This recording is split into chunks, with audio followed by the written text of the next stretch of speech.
tal? Muy buenas tardes, soy Héctor de Mauleón, le agradezco que nos acompañe nuevamente en una emisión del Foco. Le doy la bienvenida a mi querida Beca Duncan. Hola, ¿qué tal? Y le doy la bienvenida al doctor Tomás Jalpa, un etnohistoriador, autor de diversos estudios sobre la zona de Chalco, los alrededores de Chalco, la historia de su poblamiento de toda esta región. Nos ha acompañado ya en un programa anterior y hoy estamos caminando aquí por un bosque. Lástima que está un poco nuboso y no alcanzamos a ver en todo su esplendor el paisaje. Pues estamos caminando a las orillas de este gran señorón que es el Popocatépetl. Para llegar a este lugar, bueno, aquí lo podemos ver, doctor, hemos encontrado rocas inmensas, producto de alguna de las constantes erupciones de este volcán, que es uno de los más activos que hay en el mundo, un volcán que después de un letargo de muchas décadas despertó en los años 90 y desde entonces no ha dejado de registrar actividad. Todavía en 2021 les metió algún susto aquí a los pobladores de la zona. Esta no es una de las rocas de mayor tamaño que hemos encontrado. Por allá atrás se ve alguna inmensa, pero habla pues de la violencia de lo que fueron estas erupciones, las que se han registrado en hace 5,000 años, me parece, doctor. Hay un registro de una erupción brutal que hizo volar el cráter, que hizo que cambiara la forma del Popo. Si esa erupción no hubiera ocurrido, los cuadros de Velasco serían distintos, pero le voló, le cambió la forma al Popo y la violencia de la erupción abarcó, según algunos relatos, algunas crónicas, 80 kilómetros de los alrededores. Hay que imaginar pues cómo la violencia de esa devastación. Eso pasó hace entre 5 y 8 mil años. Ha dado tiempo a que el paisaje se regenere para formar también uno de los bosques más bellos que hay, doctor. Bienvenido. Gracias. Pues miren, estamos en la parte oriente de la Cuenca de México, en lo que forma parte del eje neovolcánico. Y pues para entender un poco lo que es el complejo de la Cuenca de México, es preciso ver las diferentes etapas de su formación. Y en tiempos geológicos podríamos hablar que son 4 fases en la formación de la Cuenca de México. La más antigua es la que se origina en la parte norte, con la elevación de la Sierra de los Pitos, o la Sierra de Pachuca. La segunda en emerger fue la Sierra de las Cruces, para separar la Cuenca de México del Valle de Toluca. Y lo que era una planicie, poco a poco pues fue modificándose. La tercera fase en la formación de la cuenca fue la formación de la Sierra Nevada, que forma parte del eje neovolcánico. Y finalmente la última fue la elevación de la Sierra del Ajusco. Cuando se conforma este círculo, este sistema, pues las aguas no tuvieron una salida y empezó a dar origen a los famosos lagos, que fueron los cuerpos de agua que integraron los 5 lagos: el lago de Xochimilco, el lago de Chalco, el lago de Texcoco, el lago de Xaltocan y el lago de Zumpango.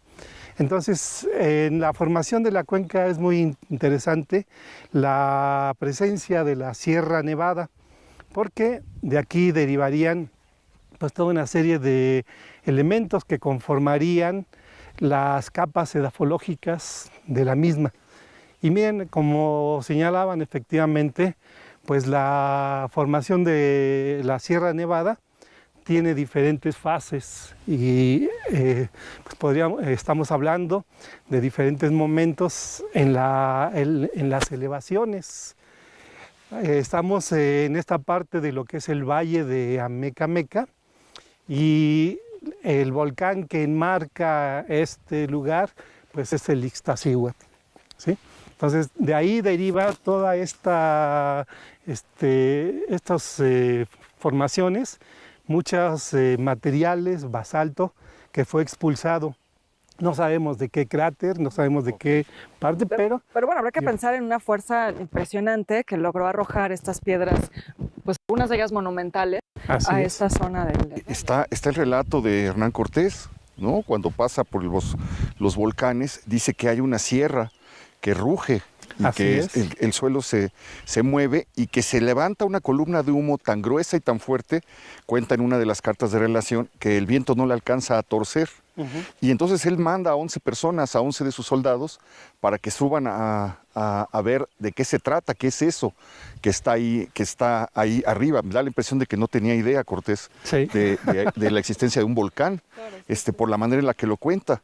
Y los soldados intentan acercarse, desde luego no logran avanzar, lo harán meses más adelante, pero digamos ese es el primer registro occidental de la presencia de los volcanes en esta región, pero en 1320 y tantos hubo una erupción muy fuerte. Sí, Chimalpain registra erupciones desde el siglo XIII.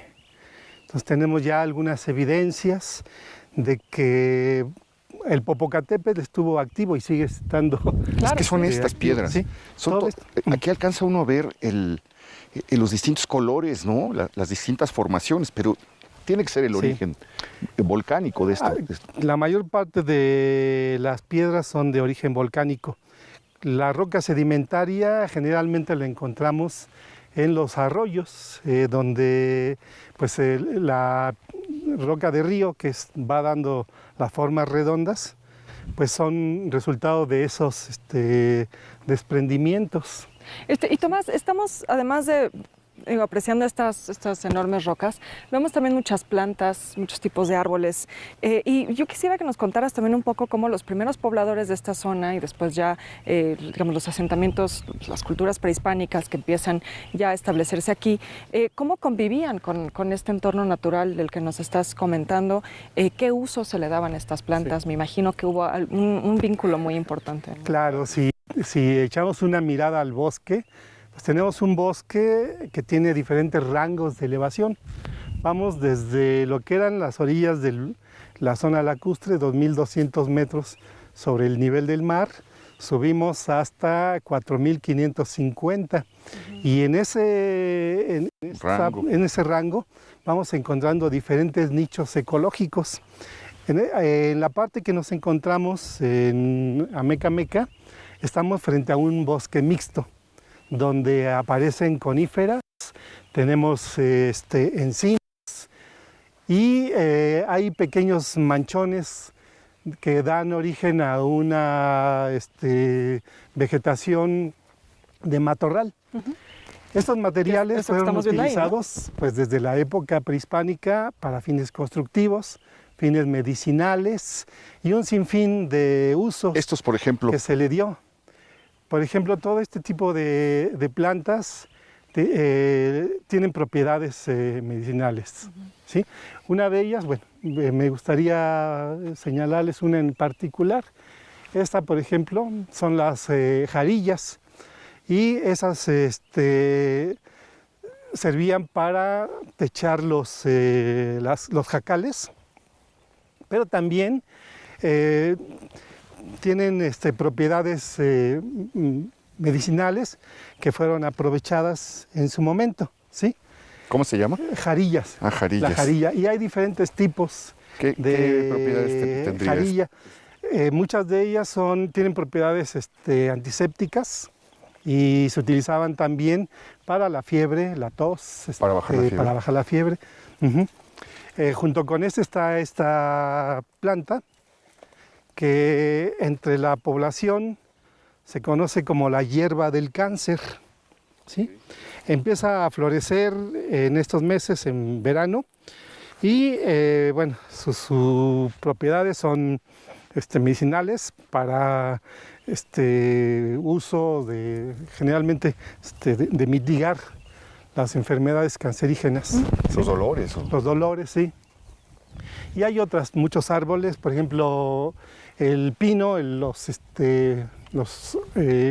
fue utilizada la resina para elaborar bálsamos Casi todo lo que es la resina del pino, del oyamel, pues se utilizaron y se siguen empleando para elaborar ungüentos. ¿Qué serán estos agujeros de algún tipo de topo? Estas son tuzas. Ah, tuzas, Hay mucha claro, claro. tuza.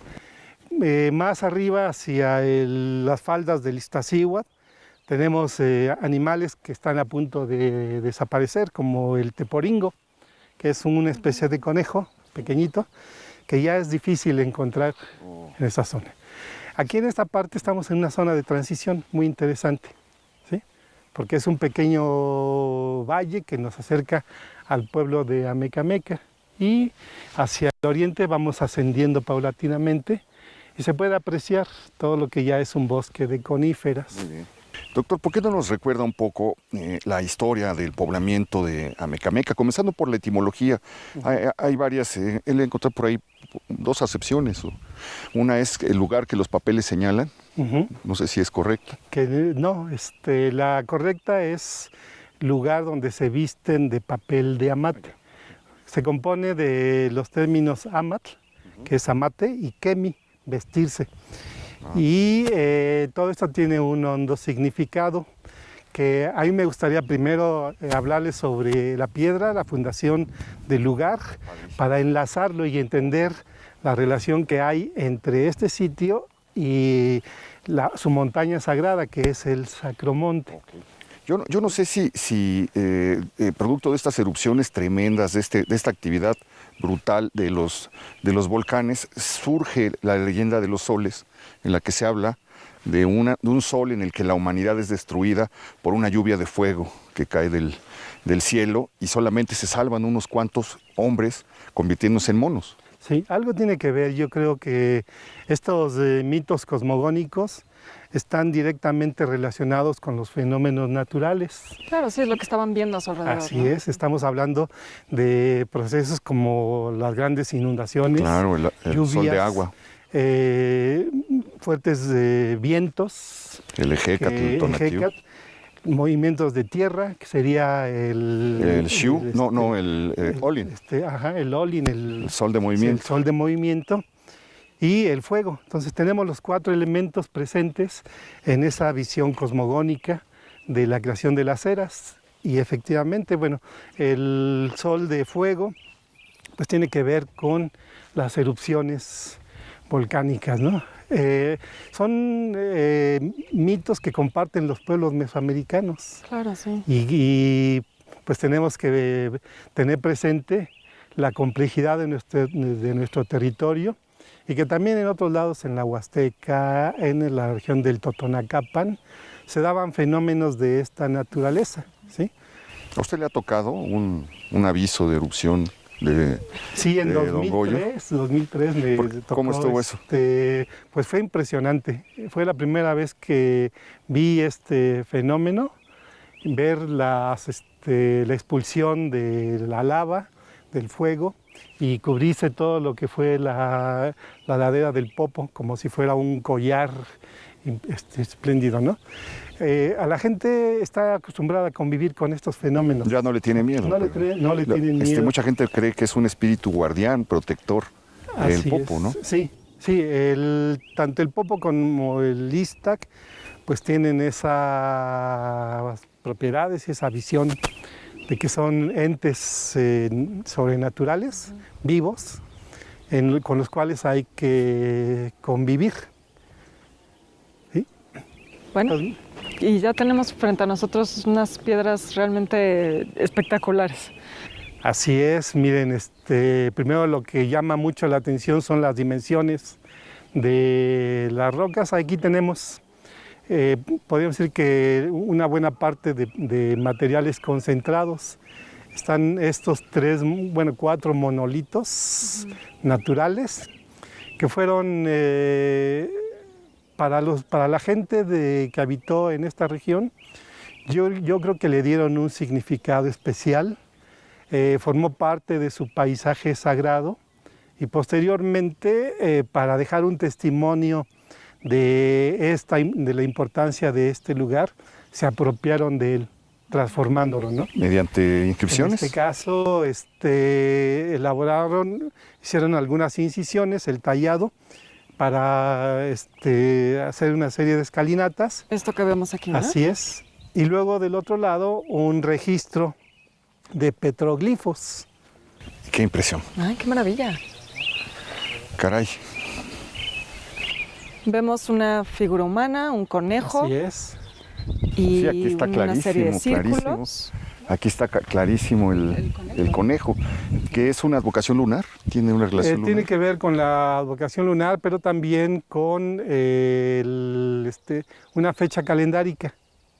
Claro, aquí están los números. Aquí, así 1, es. 2, 3, 4, 5, 6, 7, 8, 9, 10, 11, 12, 13, 14, 15, 16. Esta es la vírgula, no la podemos Es la contar. vírgula, no la La vírgula del habla, del sonido. Entonces, si contamos, son un grupo de 5 círculos, son 3 líneas, son 5, 10, son 14, el numeral 14 Toscli. ¿Sí? 14 Tochtli. 14 es Sería Matlactli Onagui o algo así. Sí. Entonces, ¿Es una fecha en la que algo sucedió? es una fecha en que 14 conejos. se registró algún evento.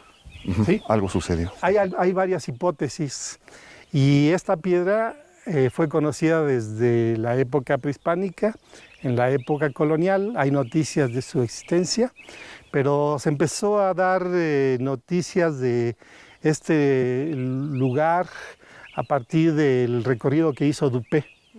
Con Dupé empiezan en el siglo XIX las noticias sobre el monolito, que se ha denominado de diferentes formas y el que ha prevalecido es el que se conoce como la piedra del conejo.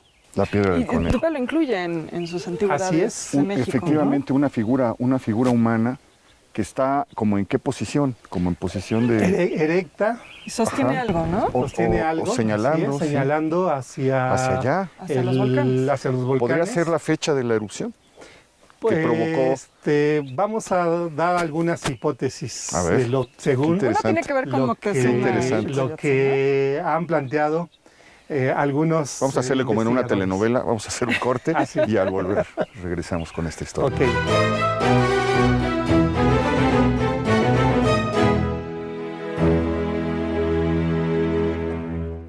Le damos una vuelta al territorio azteca. La noticia está en las calles, en los rincones de todo México. El espacio de ADN 40 donde dejamos los foros de televisión y nos vamos a donde se mueve la información. Porque usted lo sabe, este espacio, este programa, lo hacemos absolutamente todos. Norte a sur te traemos los hechos. Esta es nuestra crónica urbana. Tu ciudad en tiempo real. Lunes a viernes, 19 horas. ADN 40. Siempre conmigo. En punto de las 9 de la noche conoce los acontecimientos que son y serán noticia. Periodismo oportuno y veraz que llega hasta ti. Muy buenas noches, gracias por su sintonía y preferencia. Entérate de los sucesos que hacen historia en Es Noticia. Lunes a viernes, 21 horas. Por ADN 40. Siempre conmigo. Todas las noches en esta República MX, el análisis, el debate, los temas de fondo y la información. La libertad de opinar, la pluralidad. Soy Manuel López San Martín, acompáñenos. Noticias República MX. Lunes a viernes, 22 horas. ADN 40. Siempre conmigo. Antes de que termine la tarde, hacemos el recuento de los acontecimientos coyunturales, acompañado de información que está sucediendo. Invito a que juntos recibamos en la noche en un recorrido por la información. Noticias de ida y vuelta con Alejandro Brock. Lunes a viernes a las 18 horas. ADN 40. Siempre conmigo. Los fines de semana la información también es constante. Viridiana Hernández te presenta Noticias de ida y vuelta. Nadie imaginó que las intensas lluvias se llevarían casas y algunos caminos. Sábados 11 horas y domingos 15 horas. ADN 40. Siempre conmigo. Juntos vamos a revisar, vamos a analizar lo más importante de la semana. Sucesos que importan, la información ágil y honesta, sucesos que impactan, los acontecimientos que marcan el día a día, de lo nacional. Estamos de regreso con el doctor Tomás Jalpa en la ladera del Iztaccíhuatl, en las faldas del Iztaccíhuatl, frente a este pues este misterio, este portento, un monolito, producto tal vez de una erupción volcánica, de una de las erupciones volcánicas del Popo o del Iztac, no se sabe, en el que se encuentra esta figura inquietante. Un signo numérico, son 14, el número 14 y el conejo. Una figura humana con un objeto que señala al volcán, que parece estar señalando, ¿verdad? Y aquí vemos otras inscripciones como glifos. Así es. ¿Qué son estas, doctor? Es una banda de fechas que están enmarcadas por cartuchos y tienen diferentes números. Tenemos una secuencia que va desde el 1 Zipactli, que sería la fecha original, con la que se empieza el conteo de los días. Y es, bueno, las hipótesis que se han manejado es que forma parte del Tonalpohualli, o sea, el calendario lunar de 260 días que se mezcla con el Xiuhtlalpohualli para, en su movimiento, dar el ciclo de los 52 años. Entonces, estas fechas, algunas de ellas todavía son reconocibles. Y, perdón, inicia hasta allá, ¿no? Empieza desde aquí. Este es el arranque de la cuenta. O sea, rodea toda la piedra. Con la fecha o solo 1 una Zipactli, llega hasta la mitad. Aquí estamos viendo, pues este es y de aquí Miquistli, sube, ¿no? Sí. Así es el cráneo. Ese es el cráneo. Y aquí está otra vez Tochtli. Sí. Y estos parecen como chalchihuites, ¿no? Sí, las dos bandas que marcan las fechas son círculos que están representando Chalchihuitl. ¿Esto fue vandalizado? No, es parte de la erosión natural. Sí, tiene un deterioro por la lluvia y demás, ¿no? Sí, la lluvia e incluso, bueno, sí hay partes que fueron mutiladas en diferentes momentos, pero sobre todo son desgastes naturales que han ido deteriorando. Afortunadamente, si nosotros vemos otros sitios, pues la piedra del conejo se conserva en muy buen estado, ¿sí? En el Valle de México tenemos relieves petrograbados en Santa Cruz Calpistla, en el Peñón de los Baños, incluso en Chapultepec. Ahí tenemos un relieve muy interesante. Entonces está dentro de todo bien conservado. Es increíble la claridad de la que se conserva, ¿verdad? Zipactli. Así es. Luego está Ejecatl. El viento, Cali. Así es, Cali. Se pierde. Que sería Quetzali. Luego Coatl, aparece Coatl, Miquistli. Luego tenemos Mazatl, tendría que ser aquí. Mazatl, Tochtli. Y o sea, está la cuenta de los días. Sí, esta es la cuenta de los días, las veintenas. Y todo esto, pues como comentabas, es para registrar un evento. El evento que estamos presenciando aquí. Hay un personaje que está sobre... Perdón que interrumpa. Sabemos el 14 conejo. ¿En qué fecha nuestra sería? ¿Qué año? Pues algunos lo ubican en 1240, otros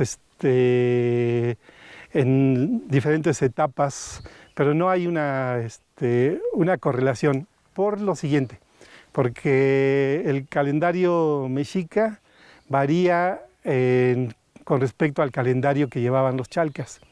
Entonces la cronología mexica y chalca tiene pequeñas variaciones en las que pues solo podemos manejar hipótesis de un rango de años. ¿Podría ser 1240? A 1510 aproximadamente. Ahora, una de las hipótesis, como mencionábamos antes del corte, es que quizá tiene que ver con Moctezuma Xocoyotzin. López Luján es lo que propone que puede ser un evento relacionado con la entronización o las conquistas de los mexicas en esta región. Puede ser. Yo tengo mis dudas, pero vamos a, ¿Cuál es tu hipótesis? A manejarlo. Me parece que esta representación está marcando un evento fundacional en esta región, que tiene que ver con el carácter sagrado del espacio. Cuando llegan los grupos chichimecas a esta región, en el siglo XIII, todos inician con un ritual de posesión de la tierra, entre el cual está implicado el lanzar flechas en los 4 rumbos, pero también después de eso hacer una ceremonia de delimitación de su espacio sagrado. Entonces, si vemos ahí, el personaje tiene un objeto que termina en un círculo, que se puede relacionar con un sahumador, es un tlemaitl.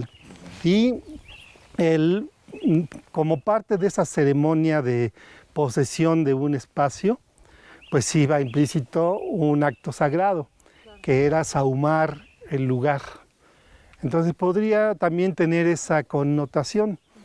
La cuestión es que muchos de los espacios pues se han querido ver desde la óptica de la historia mexica. Claro. ¿Sí? Entonces hay que verlo también desde la óptica de los pueblos. Sí, pecamos mucho de centralizar siempre, ¿no? Nada más hay que ver cómo hicieron el Museo de Antropología, con los mexicas al centro y todo girando alrededor. Exactamente. ¿No? Sí es. Esta parte blanca es que solo la resalta, se hace naturalmente, ¿verdad? No, eso le ponen ¿le gis ponen? ¿Le ponen gis para delimitarlo? Delimitarlo y poder identificar las imágenes. Porque además de la fecha Toscli, tenemos aquí una que está muy deteriorada y que gracias a los grabados de Dupé, de Chavero y todo y el estudio que hizo López Luján, pues podemos identificar la representación de un mono, el que también es... esta es la colita. Así es. Sí, está torcida. Sí. Debemos que echarle mucha imaginación para poder aquí sería que reconstruir la cara. La imagen. Así es. ¿Y esto, doctor?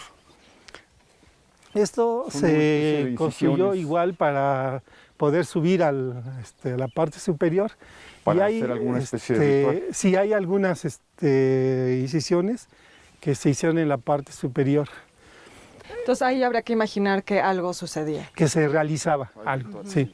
Entonces la piedra del conejo se ha relacionado primero con el cómputo del tiempo, para definir el solsticio. Y ciclos agrícolas. Ciclos agrícolas que tienen que ver, claro. Y por la posición, si nosotros nos ponemos del otro lado... Pues tenemos enfrente el Iztaccíhuatl. Tenemos el Iztaccíhuatl, pero también en un momento sirvió como un marcador solar. Johanna Broda, quien ha estudiado todos estos aspectos, todo el simbolismo de la postura de los templos y su relación con el movimiento de los astros, pues señala este carácter como marcadores de tiempo, marcadores relacionados con alguno de los astros. Y lo que a mí me parece muy significativo de este relieve es toda la escena y la posición que tiene, porque está hacia el punto sagrado que es la parte medular de la Sierra Nevada. Claro. Ahora, y estamos viendo también otras piedras monumentales alrededor. ¿Se han identificado otros petroglifos en estas piedras o es el único? Es el único que se ha encontrado, y esta base no sabemos si se devastó o es una formación natural. Pero la siguen utilizando como un espacio para hacer rituales. Lo que es muy interesante es que el sitio nunca ha dejado de utilizarse con ese propósito. O sea, ¿sigue la gente peregrinando aquí desde alguna manera? Se siguen haciendo recorridos, peregrinaciones, llegan grupos de danzantes. O sea, el ritual sigue vivo. El ritual sigue vivo. Muy bien. Se escoge esta por su tamaño, por su volumen. Sí.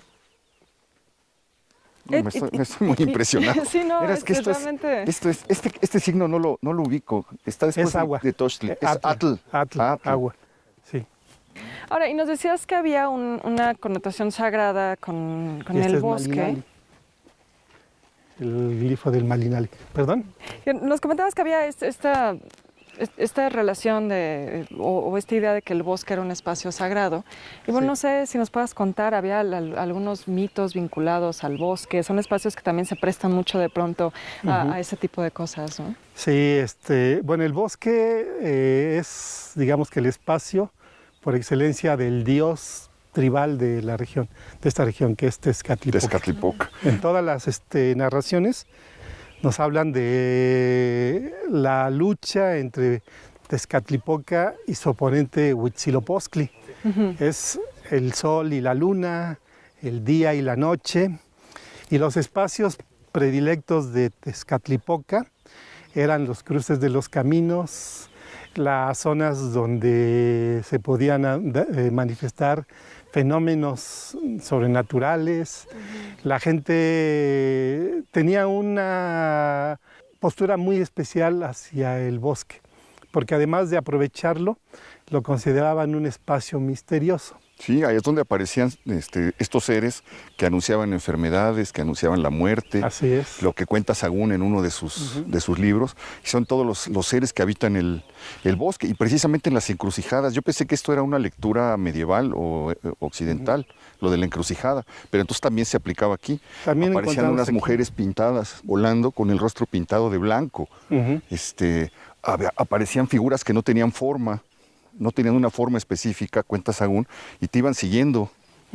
Te empezaban a rodar detrás de ti. O estos seres que cuando salían a hacer pipí en la noche, solían verlos. Una Huitlapanton, que era una mujer que caminaba como pato, y al verla provocaba la muerte del que había salido a orinar, ¿no? Sí, los mensajeros de Tezcatlipoca eran todos animales nocturnos. El zorrillo, el murciélago, ¿qué otro animal? El tecolote, el jaguar. El jaguar es parte de toda esa mitología. E incluso acá cerca hay un pueblo que se llama Tlautla. Y podemos caminar hacia allá, sí, hacia la parte... Ajá, perdón, me interrumpí. Un pueblo que se llama Tlautla. Tlautla, que es el lugar de las barrancas. Y ahí tenemos precisamente 9 barrancas que las consideran como los caminos al inframundo.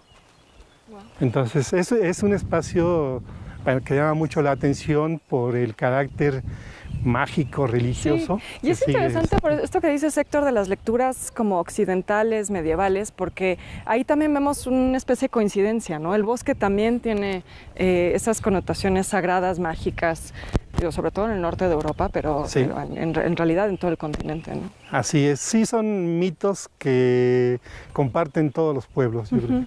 El paisaje tiene esa posibilidad de poderlo interpretar, dar una lectura desde diferentes ángulos de acuerdo al pensamiento de los pueblos, ¿no? Claro.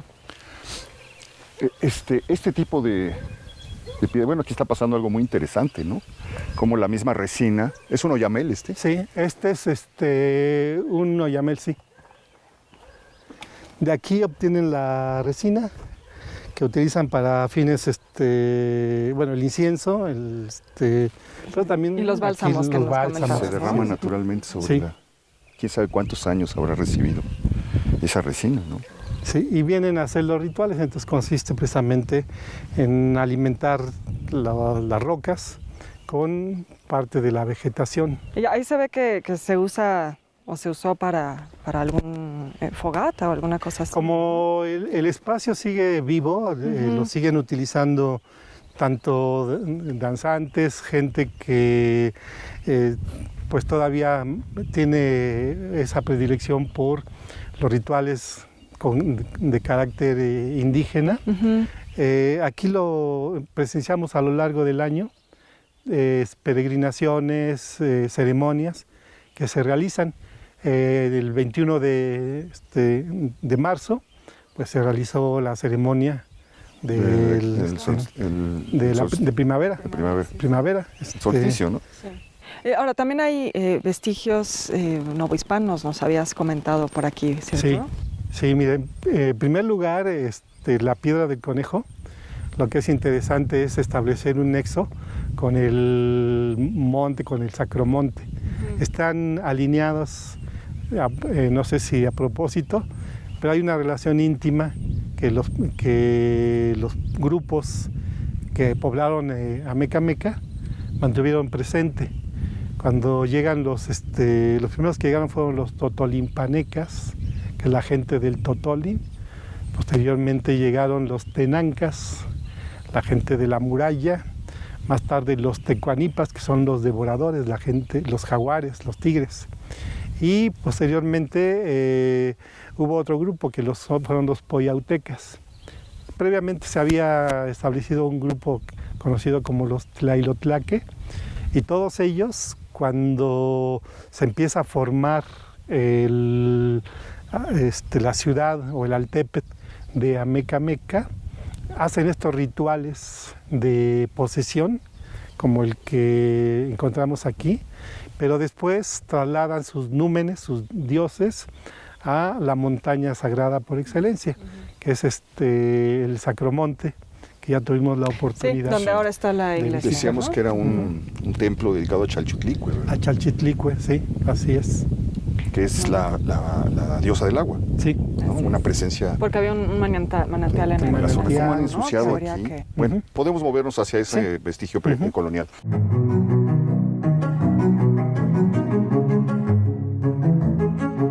Y bueno, nos detenemos en esta roca, producto de una erupción, doctor, y cubierta de una especie de musgo. Sí. Se trata de una colonia de líquenes, que es muy interesante por la forma que tienen estos microorganismos, que los encontramos en muchas de las formaciones rocosas, y dependiendo de las características de las rocas, los líquenes van adquiriendo la coloración.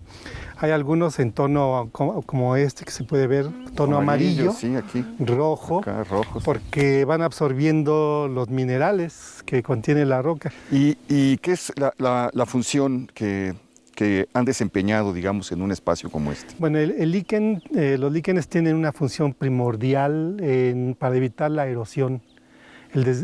Son formadores de suelo. Es decir, todo esto que tenemos aquí, después de la erupción, comenzó como un líquen, comenzó así. O sea, ese es el origen. El origen de todo lo que estamos viendo, todo lo que nos rodea. Es maravilloso. Entonces aquí estamos viendo, digamos, el año 10.000 antes de Cristo. Yo creo que más. Antes. Más. Sí. Más atrás. Y si pensamos, por ejemplo, en Chihuahua, en Zacatecas, Coahuila, donde son zonas desérticas, los líquenes tienen una función importantísima porque evitan la erosión y van dando origen a una pequeña capa de suelo fértil. Pensar entonces en la historia de la Tierra, claro, pues tenemos que tener presentes estas maravillas que son los Esto es lo que se vio cuando la erupción, cuando la lava volcánica y las piedras arrojadas por el volcán, digamos, se enfriaron, y comenzó este proceso que da origen a la formación del suelo. Sí, así es. Y finalmente es lo que da origen a la vida. Estamos viendo, ¿no?, entonces el principio del mundo. Así es, estamos ante uno de los formadores de nuestra existencia. Qué maravilla. Qué maravilla. Impresionante. No, pues impresionante. Los colores también son muy llamativos. Ese tono como morado que también tiene, ¿no? Así es. Interesante. Por ejemplo, estos líquenes de color amarillo y rojo están alimentando de la cantidad de hierro que contienen las rocas, los minerales. Sí. Muy bien. Bueno, pues vamos a avanzar. Muchas gracias, doctor.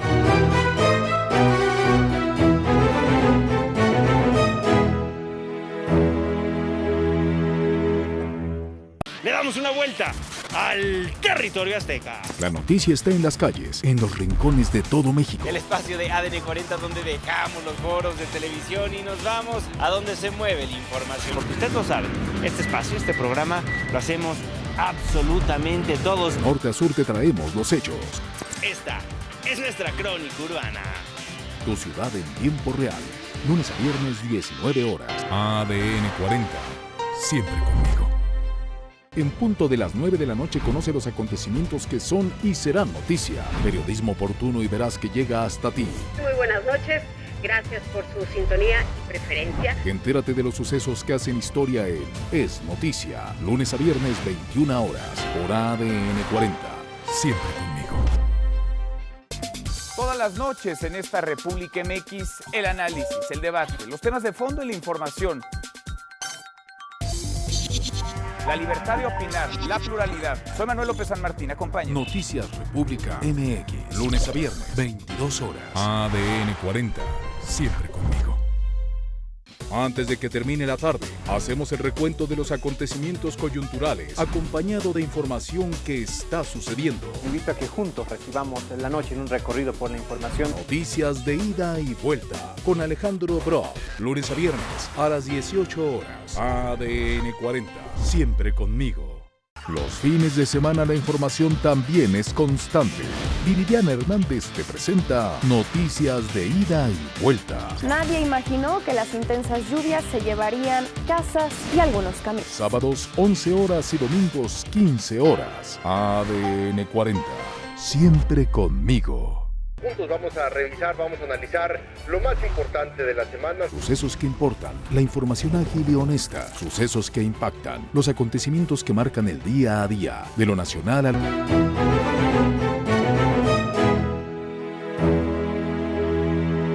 Hemos dado un salto brutal en el tiempo para llegar a una vieja hacienda del siglo XVIII, la hacienda del Molino de Tomacoco, muy cercana al sitio, el eco que se escucha aquí es impresionante. Sí, así es. Muy cercana al sitio en donde les mostramos la piedra del conejo, en las faldas de las laderas del Iztaccíhuatl. Quisiera que nos acercáramos, doctor, no sé si es posible, claro que sí, para ver, señalaba el doctor lo elocuente que resulta este portón ya devorado, carcomido, invadido por la hierba, y pues nos acercamos a la ventana, y en la ventana nos damos cuenta pues de la desolación total.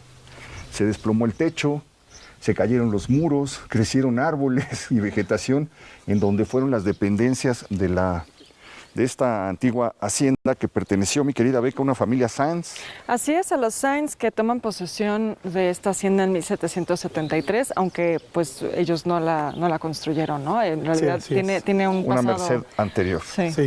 Sí, tenemos datos del siglo XVI, cuando en el Valle de Amecameca se empieza a hacer el reparto de tierra entre los colonos, y hay diferentes solicitudes de mercedes que se hacen entre 1540 hasta 1643. Dentro de esta, pues, hay varias familias importantes, como los Rodríguez, que son los que adquieren tierras en toda esta zona, dueños de la hacienda de Panoayan. Como recordamos, pues la familia Rodríguez son los familiares de la gran poetisa Sor Juana. Así es.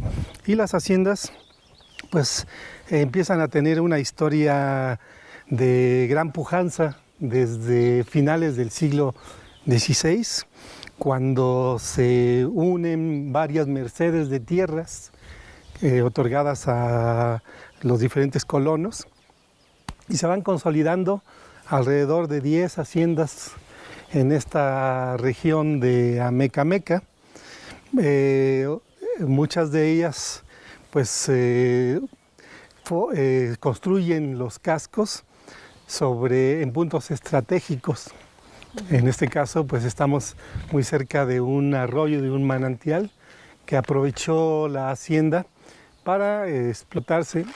Sabemos que originalmente estuvo destinada a explotación agrícola. Agrícola, granos, ¿no? Así, granos, y posteriormente se especializó en la producción de trigo, hasta convertirse en una de las haciendas más importantes del Valle de Amecameca, destinando su producción para abastecer a la Ciudad de México. Había muchos molinos en la zona, ¿no? Sí, tenemos en el mapa de Alzate aparecen registrados varios molinos ubicados en las laderas de la Sierra Nevada. Y la hacienda de Tomacoco fue uno de los principales propiedades destinadas a este fin. Recordábamos, bueno, quería preguntarle, esto me imagino que es un mecanismo de defensa. Son con fines de vigilancia. De vigilancia y defensa. Sí. La Sierra Nevada, Hubo una marquesa de Sierra Nevada que fue la que vivió en una celda construida por Tolsá en el convento de Regina y la que hizo el Palacio de Buenavista. Le toca, a ella le toca pues una parte de estos bosques y de... Sí, hacia la parte norte, lo que es la zona de Río Frío, parte de las laderas del Ixtaccíhuatl, eran dominios de esta familia. Y originalmente en esta parte se pensaba construir el monasterio del Carmen. Como hay que recordar que los carmelitas pues lo que buscaban eran los desiertos, sí, las zonas de silencio. Claro. Entonces estar aislados, ¿no? habían elegido esta zona para construir el desierto. Y por cuestiones que no lograban entenderse, pues finalmente decidieron trasladarse al desierto de los Leones. Claro. Bueno, estamos viendo aquí la fachada con sus 5 ventanas, con su herrería bellísima del siglo XIX, ese estilo de herrería. Sí. Vamos a entrar, va a darnos una asomadita porque pues no queda prácticamente. Porque, pues la curiosidad, claro, ¿verdad? Miren, antes que nada, veamos lo que son la fachada. Tiene esta herrería que mencionaba del siglo XIX, muy característica del estilo porfiriano. Porfiriano, sí, claro. Muy bien. Y entramos y pues la verdad es que un retrato del paso del tiempo, de la desolación, del fin de un mundo, cómo ese mundo dejó de existir. Aquí me imagino que estas ventanas que vimos pues sería como está pintado. Vamos a entrar. Basura. Pero bueno, tiene todavía, doctor, el tipo de decoración propia del siglo XIX, ¿no? Sí. Así es. Estos guardapolvos, especie de guardapolvos. Bueno, y los techos de madera, es también muy, muy impresionante. Los techos de madera, sí. O sea, nos da una idea de cómo eran los sistemas constructivos de la época. Probablemente sería una oficina de la hacienda. Esa era la entrada a la hacienda y era el área administrativa. Un área administrativa, exacto. Las oficinas. Y pues el tiempo no perdona. No, es lo que estamos viendo. Pero, digamos, ¿cómo sucede esto? ¿Cómo pasa a ser de un molino y una hacienda que provee a la Ciudad de México de granos y de harina para después convertirse en una ruina? O sea, sí. ¿qué pasa? ¿Se abandona? Tenemos que ubicar la propiedad en el tiempo. Los años de consolidación es durante el siglo XVI y XVII. Hacia 1643 se emite una ley, que es la ley de consolidación de tierras y de composición de tierras, y esa le permite a los dueños consolidar su propiedad de manera legal. A partir de ahí arranca la pujanza de la hacienda, y en el siglo XVIII se introducen nuevas técnicas de explotación.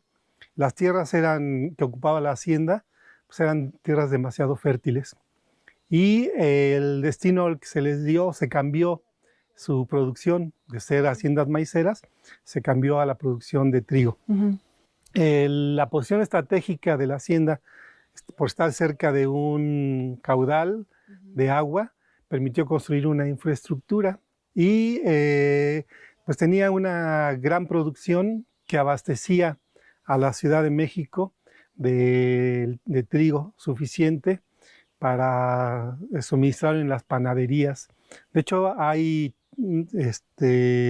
informes sobre la gran cantidad de harina que se obtenía de este lugar. Entonces hay un momento otra vez de repunte, de florecimiento durante el Porfiriato, en los años del Porfiriato, y bueno, pues comienza la revolución. Y viene la decadencia de la hacienda a partir de los años 50, cambia de dueños y el abandono, pero también es provocado por el crecimiento de otros sitios que abastecen a la ciudad de trigo. Claro. Bueno, teníamos aquí para el agua de los animales, me imagino. Las piletas, los pilancones. Las piletas, y aquí, bueno, pues para entrar a propiamente lo que serían las habitaciones. Sí, la planta alta del área de habitaciones. No queda absolutamente nada, ¿se podrá? Sí. Con cuidado vamos a... Pues es muy fuerte, ¿no? Qué impresión. El impacto, sí. El impacto, ¿no? Así es, pues de algo que floreció 4 siglos. Los muros son testigos de ese florecimiento. Lo ancho de los muros nos habla de la solidez misma de la hacienda, ¿no? Sí. Una hacienda con estos muros. Se aprecia todavía las vigas originales, ¿no? O sea, las vigas, parte de los materiales, que es piedra volcánica. Aquí es esta, ¿no? Sí, todo ese tipo de material, pero también ya encontramos otros materiales novedosos, como es el ladrillo. ¿Sí? Claro, ya del siglo XIX. Del siglo XIX. Y un poco el color de los muros, ¿no? Rojizo, como color marrón, se nota ahí. Debería estar pintado ese color. Todavía nos recuerda la decoración de los conventos en el siglo XVI, el empleo del cinabrio. Cinabrio. Claro. Y todavía se aprecian algunos detalles de cómo era la infraestructura por allá, ¿cierto? Sí, tenemos que recurrir a la imaginación para poder reconstruir lo que fue la infraestructura de este molino. O sea, esto lleva 70, 80 años así. Sí. En el abandono, en el deterioro. Pues muchas de las haciendas tuvieron su auge en el siglo XVIII, cuando es la bonanza de las propiedades. E incluso empiezan a modificar sus edificios, se adecúan a lo que eran las modas arquitectónicas de la época. Pero en el siglo XIX también, ¿no? El siglo XIX es otro momento en que viene la influencia de la arquitectura francesa, del estilo los neos, neobarroco. Tenemos ahí un muro, muro, una especie de muro de contención, ¿de qué? Sí, esto es parte de una terraza, un jardín, que nos lleva hacia la parte baja, donde es una terracita, sí. Sí.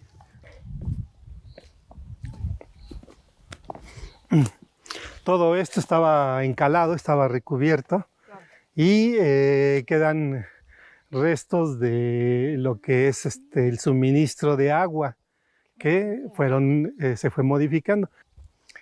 Y hacia acá, bueno, nos vamos acercando a lo que es parte de la infraestructura del Batán. La hacienda contaba con un suministro de agua. Que alimenta al molino. Así es. El ruido del agua, pues yo creo que hacía que este lugar creara un espacio armónico entre la naturaleza y la construcción. Lo que es muy interesante en este tipo de construcciones... Ahora tenemos el ruido del aire sobre los árboles, que nos recuerda un poquito esa musicalidad, ¿no? Sí. Perdón. Así es, decía que lo que es importante en muchas de las instalaciones es que se adecuaban a las características del terreno, aprovechando los desniveles y sobre todo canalizando el curso del río. De casi todas las haciendas contaban con su capilla, tenían un sacerdote encargado de administrar los oficios, los sacramentos, y generalmente estas eran apoyadas a través de las capellanías, ¿sí? Que eran las que suministraban las becas a estos sacerdotes para que después se encargaran de administrar los sacramentos. Comenzábamos a caminar por esta hacienda y se nos acabó el tiempo. Así es que le propongo, doctor, si es tan amable, que podamos continuar en un siguiente programa, aquí justo, a partir de este mismo lugar, para visitar bien esta hacienda abandonada, esta vieja hacienda, y algunos otros sitios. Espero que se le haya pasado bien en este recorrido. Lo de la piedra es espectacular, la piedra del conejo es que hemos atravesado también es una maravilla. Muchas gracias, Beca. Gracias, doctor. Doctor, muchísimas gracias por habernos acompañado. Un gusto. Espero que le haya pasado bien y nos vemos la próxima semana. Ya lo sabe usted, aquí en el Foco.